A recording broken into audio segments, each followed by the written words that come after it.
சேர்த்த பணத்தை செலவழிச்சாலும் சொத்த மாத்தி எழுதி வச்சாலும் பாட்டி சொல்ல கட்டாதே.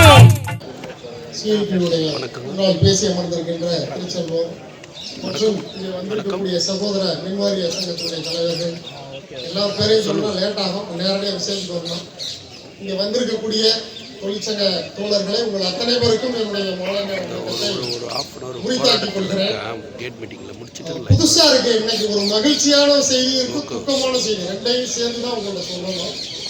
மகிழ்ச்சி என்ன அப்படின்னு பார்த்தோம்னா, ஒரு காலத்துல தொழிலாளினா அந்தந்த இண்டஸ்ட்ரியில நம்ம நின்றுக்கிட்டு மாசா போராடிக்கிட்டு மின்சார வாரியத்தை தனியார்மயமாக்காத அப்படின்னு கத்திக்கிட்டு இந்த நிலைமை மாறி இன்னைக்கு டிரான்ஸ்போர்ட் பீப்புள் வந்திருக்காங்க, போர்ட்டர்ஸ் வந்திருக்காங்க, எல்ஐசி வந்திருக்காங்க, அப்படின்னு அவங்க வந்திருக்காங்க. இவங்க எல்லா தலையும் பார்க்கும் பொழுது இந்த அளவுக்கு ஒரு ஒருங்கிணைப்பை உருவாக்குவதற்கு நம்ம கிட்ட ஒரு உந்து சக்தியாக இருந்த மோடிக்கு ஒரு கையெடுத்து கும்பிடுறேன், ஒரு நன்றி சொல்லிக்கிறேன் முதல்ல.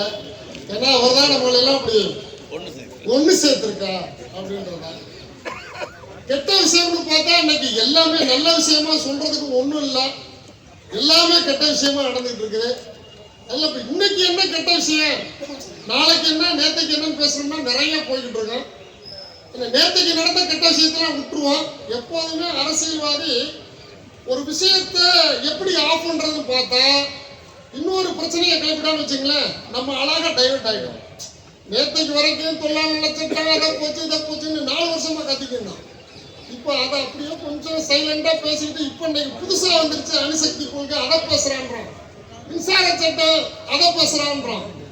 நாளைக்கு என்னடான்னு சொல்லியாச்சுன்னா இதுக்கு அப்படியே எடுத்த மாதிரி ஒன்று இருக்கு, எல்ஐசி அங்கேயும் போராடணும், 100% தனியார் மயத்துக்கு கொடுத்தாச்சுன்றான். தனியார் மயம் எடுத்துக்க ஷேரை வாங்கிக்க அப்படின்றான். அடுத்து பார்த்தீங்கன்னா இப்போ ஏற்கனவே போஸ்ட் ஆஃபீஸ் ஒன்றும் இல்லை, அழிஞ்சு போச்சு, பிஎஸ்என்எல் போச்சு. ஸோ நீ எல்லாம் நம்மளை பொறுத்தவரை இனிமேல் யாரும் தொழிலாளி அமைதியாக இருக்கக்கூடாது, தெரு தெருவாக நீ போராட செல்ல வேண்டும், எல்லாம் ஒற்றுமையாக போய் போராட வேண்டும் என்பதை இன்றைக்கு மோடி அவர்கள் வழிகாட்டி இருக்கிறார்கள். அதான் நம்மளும் ஏற்றுக்குவோம். இதனுடைய மாற்றங்கள் எப்படி வருதுங்கிறத பார்த்துக்கோங்க. ஏன்னா நம்ம தெருத்துவாரங்க போராட ஆரம்பிச்சுன்னு வச்சுங்களேன், நாட்டில் அமைதி இருக்குமா, ஆட்சியில் இருக்கவங்க அமைதியாக இருக்க முடியுமா? ஸோ அதெல்லாம் அப்புறம் அடுத்த பார்ட்டுக்கு போயிடும். ஸோ அதனால இன்னைக்கு நம்ம இந்த கட்டத்துக்கு தள்ளப்பட்டிருக்கோம் அப்படிங்கிறோம். இன்னைக்கு என்ன பிரதானமான விஷயத்துக்காக ஏன் நம்ம எல்லாம் இங்கே ஒன்று கூடியிருக்கோம்னா, 2 விஷயத்துக்காக நாம் இங்கே ஆர்ப்பாட்டம் நடத்துகிறோம். ஒன்று, அணு மின்சக்தியை தனியார் வசப்படுத்தி இருக்கிறார்கள். தனியார் மயம் எடுத்துக்கலாம்.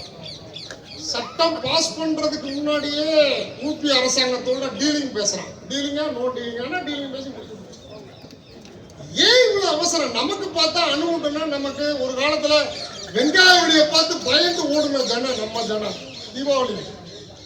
அப்புறம் அணுகுண்டுன்னு பார்த்தா அதை வாங்கவே வாங்காத பிள்ளைகளுக்கு கொடுக்காத. அணுகுண்டுன்னா சின்ன அந்த நூலை சுத்தி கொடுக்குறது, சணல்ல சுத்தி கொடுக்குற வெடியே வெடிக்க கூடாது அப்படின்னு. இப்ப என்னடான்னா அணுசக்தியை ஏன் தனியாருக்கு கொடுக்கறதுக்கு இவ்வளவு வேகமாக பாராளுமன்றத்தில் சட்டத்தை நிறைவேற்ற வேண்டிய அவசியம் என்ன? அதுல ஒரு பெரிய ஆளுமை இருக்கு. ஏன்னா நாளைக்கு ஃபியூச்சர்ல துப்பாக்கி எடுத்து சண்டை போட்டு யாரும் ஜெயிக்க முடியாது. ஒருவேளை இந்த நாட்டினுடைய சொத்துக்களை எல்லாம் சுரண்டி முடித்ததுக்கு அப்புறம் அம்பானியோ அதானியோ கைக்கு இந்தியா போயிருச்சு அப்படின்னு சொன்னா, அவன் அமெரிக்காவில் போய் இருந்துக்கிட்டு இங்கே குண்டோ போடுன்னு சொன்னா அவன் அணுகுண்டு தயாரிக்கிறதுக்கு ஒரு வழிமுறை வேணும். இந்த அணுகுண்டு தயாரிக்கிறதுக்கு என்ன வேணும்?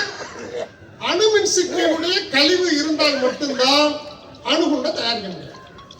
இப்ப இதை தனியார் மயப்படுத்தியாச்சுன்னு சொல்லியாச்சுன்னா அணுகுண்டு அவனே தயாரிச்சிடும். யாரு?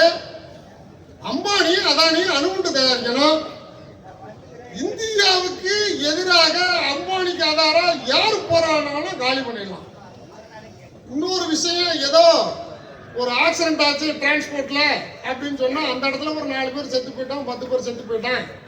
ஏதோ விஷவாயு தாக்குச்சு, ஒரு 10-20 கிலோமீட்டர்ல அப்படி பரவுச்சு, அதனால பாதிப்பு வந்துச்சுன்னு சொல்லவே முடியாது. இந்த அணு மின்சாரத்துல ஏதாவது ஒரு பாதிப்பு ஏற்பட்டுச்சுன்னு சொல்ல சின்ன உதாரணம். உக்ரைன் நாடு இப்போ போர் நடந்துட்டு இருக்கு இல்லையா, அங்க ப்ரீபெய்டுங்கிற ஒரு கண்ட்ரி இருக்குது, அந்த ஒரு டிஸ்ட்ரிக்ட். அதுல ஒரு அணு இது ஏற்பட்டு சிதைவு ஏற்பட்டு வெடிச்சிருச்சு, அணுகுலை வெடிச்சிருச்சு. அந்த அணுகுலை வெடிச்சதுக்கு அப்புறம் அதனுடைய பரவல் எப்படி ஏற்பட்டுச்சுன்னு சொன்னால் 300 கிலோமீட்டர். அங்க வந்து ரொம்ப அதிகமான நம்ம ஜனத்தொகை மாதிரி கிடையாது. இங்க இருக்க ஜனத்தொகைன்னா இப்ப சென்னை சிட்டி எடுத்தீங்கன்னா ஒரு 6 கோடி 5 கோடி 4 கோடிமோ, தமிழ்நாட்டை எடுத்துக்கிட்டா 8 கோடி 10 கோடின்னு வந்துடும். ஆனால் அங்க வந்து அவ்வளவு ஜனத்தொகை கிடையாது. அந்த நேரத்துல 1 லட்சம் பேர் உயிரிழந்திருக்கிறார்கள். 300 கிலோமீட்டர் பரப்பளவிலே அணுசக்தியுடைய பாதிப்பு இருக்கிறது. இன்று வரை போய் நம்ம ரேடியேட்டரை வச்சு பார்த்தோம்னா அந்த அணுக்கத்தினுடைய கதிர்வீச்சு இருக்குன்னு சொல்லி மனுஷன் வாழ முடியாதுன்னு டிக்ளேர் பண்ணான். எத்தனை வருஷம் ஆச்சு? கிட்டத்தட்ட ஒரு 75 ஆண்டுகளுக்கு முன்பாக நடந்த சம்பவம். இன்னைக்கும் மனிதர்கள் அங்கே வாழ முடியாதுன்னு ஒரு டிக்ளேர் பண்றான்னு சொன்னா நமக்கு ஏற்பட ஜப்பான்ல வந்து 1942 2ஆம் உலகப் போர்ல நாகசாகி அப்படின்னு சொல்லி 2 ஹிரோஷிமா 2 இடம் சுத்தமா அழிஞ்சு போச்சு. அதற்கப்புறம் இன்றைக்கு அவர்கள் போராட்டம் நடத்தி வாழ்க்கையில முன்னேறணும், பொருளாதாரத்துல முன்னேறணும் சொல்லி இன்னைக்கு மேல வந்திருக்காங்கன்னு சொன்னால் ஒரு புல் பூண்டு கூட உழைக்க முடியாத ஒரு சூழலை உருவாக்கிவிடும். இவ்வளவு பெரிய ஒரு மோசமான ஒரு அபாயகரமான ஒரு அணுமின் சக்தியை அரசாங்கம் ஒரு தனியாரை நம்பி விடுது. அதுவும் நாட்டில் அதிகமா இந்த நாட்டை சுரண்டியவன், கொள்ளையடிச்சவன், பொய் சொன்னாலும் எப்படி மோடியை கையில வச்சுக்கிட்டு ஆட்சி அதிகாரத்தை பயன்படுத்தி பல கோடிகளை திருடின ஒரு கும்பல்கிட்ட நம்ம அணுசக்தியை ஒப்படைச்சிட்டோம்னா அவன் இந்த நாட்டு மக்களுடைய நலனை அக்கறை எடுத்து பார்ப்பானா அப்படின்ற ஒரு கேள்வி. ஏன் நம்ம போறாரோ இந்த மக்கள் எல்லாம் நல்லா உயிரோடு இருக்கணும், எந்த பாதிப்பு வரக்கூடாது. அணுக்கழிவு போய் கடல்ல கலந்துச்சுன்னு சொன்னா மீன் செத்து போகும். மீனை பாதுகாக்கிறது யாரு? கடலை பாதுகாக்கிறது யாரு? அந்த மீனை வாங்கி நம்ம சாப்பிட்டோம்னா நமக்கு கேன்சர் வராம இருக்குமா? ஏன்னா இந்த அணு பரவல்ல இன்றைக்கும் அதிக அளவிற்கு கேன்சர் நோய் பரவுவதற்கு காரணம் இந்த அணு மின்சக்தியுடைய பரவல். இத்தனை வருஷம் கழிச்சு அது அப்படியே ஓடிட்டு இவ்வளவு ஒரு மோசமான ஒரு மிகப்பெரிய ஒரு ஆபத்து நிறைந்த ஒரு விஷயத்தை மக்களை பத்தி ஏற்கனவே வந்து இங்க கூடாங்குளத்துல மின்சாரத்தை உற்பத்தி பண்றதுக்கு ஒரு பிளான்ட் போடும் பொழுது அந்த பகுதி மக்கள்லாம் சேர்ந்து கடுமையாக போராடினாங்க. அதையெல்லாம் மீறி இன்னைக்கு அரசாங்கம் அந்த இடத்துல பிளான்ட் போட்டுச்சு. அரசாங்கம் கட்டுப்பாட்டுல இருக்கிறது ஓரளவுக்கு நம்ம ஏதோ சேஃபா இருக்கோம் அப்படிங்கிற மாதிரி நினைச்சிட்டு இருக்கோம். அது சரியா தவறான்னு தெரியாது. நாளைக்கு தனியார் போயிடுச்சுன்னு சொன்னால் நாம எப்படி நம்பிக்கையோட வாழணும்? அந்த பகுதியில வாழ்வோமா? என்னைக்காவது வெடிச்சிருச்சுன்னா நாம அப்படியே நின்றுகிட்டே இருப்போம், நின்ன வழியில சாம்பலாயிடும். இந்த அணுக்கழிவுடைய தாக்கம் நிக்கிற உடல் நின்றுகிட்டே இருக்கும், ஆனா உடம்பு ஃபுல்லா சாம்பலா இருக்கும். அவ்வளவுதான் முடிஞ்சு போயிடுச்சு. இப்ப இவ்வளவு ஒரு அபாயகரமான ஒரு சூழலை இன்னைக்கு அரசாங்கம் ஒரு பொறுப்பற்ற அரசாங்கமாக, மக்களை பற்றி கவலைப்படாத ஒரு அரசாங்கமாக இன்றைக்கு அந்த கொள்கையை தனியார்மயப்படுத்துவேன்னு சொல்லி அவசர அவசரமாக பாராளுமன்றத்தை நிறைவேற்றி என்றால் இவர்களுக்கும் மக்களை பற்றி கவலைப்படக்கூடிய சூழ்நிலை இல்லை. தொழிலாளர்களை பற்றி ஏற்கனவே கவலைப்படாத சூழ்நிலை வந்தாச்சு. அவன் தேவை ஒன்லி அம்பானி என்ன சொல்றார், அதானி என்ன சொல்றார், ஒரு 10 பேர் இருக்காங்க குஜராத்தி, நீரவ் மோடி எவெல்லாம் லட்சக்கணக்கில் கோடிக்கணக்கில் வாங்கிட்டு ஓடினானோ இந்த நாட்டில் பல கொள்ளை கூட்டக்காரர்கள் எங்கே இருக்கிறார்கள்? இந்தியாவில் இருக்கக்கூடிய ஒரே மாநிலத்தை சேர்ந்தவர்கள் மட்டும்தான் இருக்காங்க, குஜராத்தி மட்டும்தான். அவர்களுக்கெல்லாம் எடுபடி வேலை பார்த்துக் கொண்டிருக்கிறவர் தான் மோடி, வேற எதுவும் கிடையாது. கொள்ளையடிக்க கூட்டத்திற்கு எடுபடி வேலை பார்ப்பதற்காக மோடி அவர்கள் இன்றைக்கு பிரைம் மினிஸ்டராக இருந்து கொண்டிருக்கிறார், வேற எதுவும் செய்வதில்லை. ஆகவே இன்னைக்கு இப்படிப்பட்ட ஒரு மோசமான ஒரு சூழ்நிலை இன்னைக்கு ஏற்பட்டிருக்கிறது. மின்சாரத்தை இன்னைக்கு தனியார் மயப்படுத்தும். பிப்ரவரி மாசம் பட்ஜெட்ல தாக்கல் பண்ணிடுவாங்க. ஆக இன்னைக்கு மின்சாரத்தை தனியார் மயமாக்கப்பட்டு விட்டால் நாளை இன்றைக்கு அவருக்கு பாலகிருஷ்ணன் அவர்கள் வந்து போராடி கொண்டிருக்கிறார். நாடு ஃபுல்லா போராட்டம், பஞ்சாப்ல போராட்டம், யூபியில போராட்டம், ஹரியானாவில் போராட்டம், விவசாயிகள் இன்னைக்கு இறங்கி போராடிக்கிட்டு இருக்காங்க. ஒரு நேரத்தில் இதே மோடி அரசாங்கம் ஒரு மிகப்பெரிய வீரம் செறிந்த போராட்டத்தை டெல்லியிலே 1 வருஷ காலம் போராடி நாட்டிலே இந்த மோடி கொண்டு வந்த சட்டத்தை வெற்றிகரமாக திரும்ப பெற வைத்த ஒரே மாபெரும் சக்தியாக விளங்கியவர்கள் தான் எஸ்கேஎம்ஐ சேர்ந்தவர்கள், விவசாய கூட்டணி. அதனுடைய மாநில ஒருங்கிணைப்பாளர் வந்திருக்கிறார். இன்னைக்கு நாடு முழுவதும் போராடி கொண்டிருக்கிறார்கள் விவசாயிகள். ஏன் அந்த போராட்டத்துல ஒரு வருஷ கால போராட்டத்துல மத்திய அரசு ஒரு உத்தரவாதத்தை கொடுக்கிறார். அமைச்சர் 2 பேரை வச்சு பேச வைக்கிறாங்க. விவசாயிகளோட பேச்சுவார்த்தை நடந்தது. ஆமா சார். அதுல விவசாயிகள் மின்சாரத்தை தனியார் மயம் ஆக்கக்கூடாது. விவசாயிகள் அரசாங்கம் ஒத்துக்குச்சு. ஆமா, நாங்க ஆக்கல.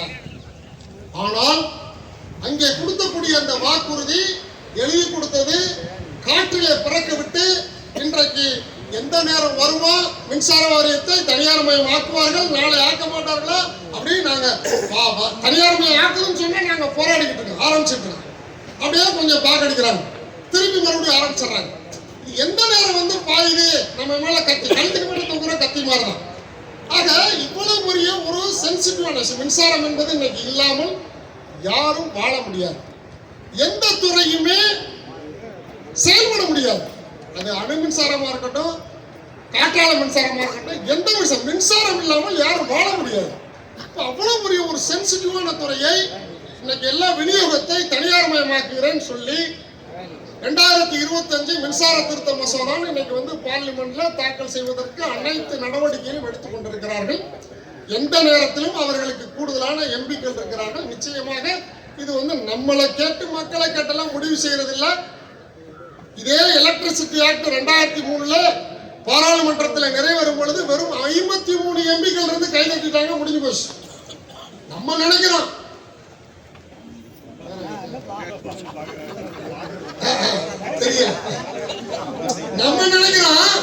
எல்லாரும் இருந்து எதிர்ப்பு குரல் கொடுத்தா நமக்கு 240 எம்பிக்கள் இருக்காங்களா, குரல் கொடுத்தா இது நிறுத்திடுவாங்களா அப்படின்னு நினைக்கிறான். இல்ல, அவங்களுடைய கூட்டணி அரசு இன்னைக்கு எவ்வளவு வேணாலும் விலை கொடுத்துவாங்க. எம்பிக்களா எம்எல்ஏக்களா என்ன வேணாலும் விலை கொடுத்துவாங்க. அவன் நினைக்கிறான், அவன் சொல்லி கமிட்டட். இந்த டேட்ல இந்த சட்டம் நிறைவேறும்னு சொல்லியாச்சுன்னா அந்த டேட்ல அந்த சட்டம் நிறைவேறுது.